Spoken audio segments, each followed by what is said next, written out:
A friend of mine once said, "I've got a photographic memory, but it never developed." Now, that's a classic example of a humorously tragic circumstance, a perfect segue into today's comedy sketch. So picture this, if you will. We're in the heart of New York City.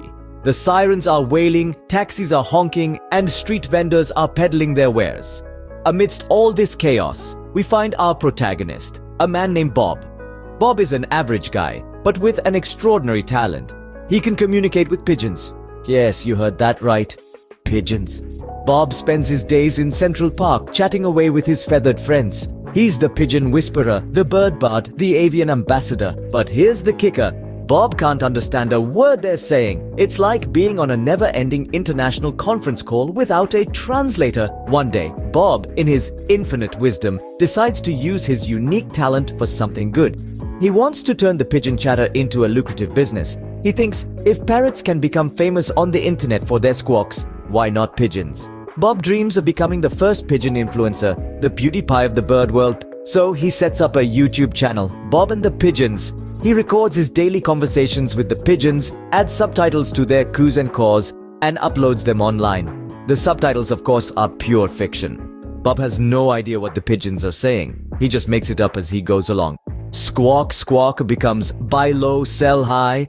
Coo, coo translates to eat more seeds, less bread. The videos go viral. People can't get enough of Bob and his pigeon pals. They love the randomness, the absurdity of it all. Bob becomes an internet sensation overnight. He's invited to talk shows, he gets brand deals, the works. All the while, Bob is blissfully unaware of the real conversations he's having with the pigeons.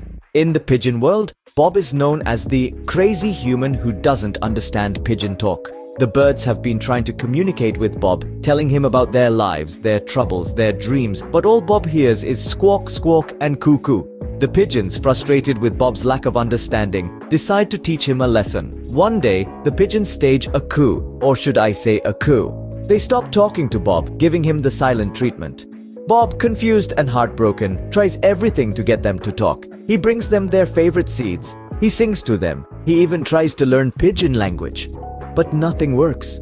The pigeons remain silent.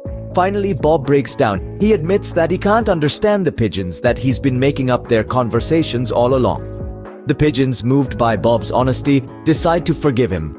They start talking to him again, and Bob, in his joy, promises to learn their language for real this time.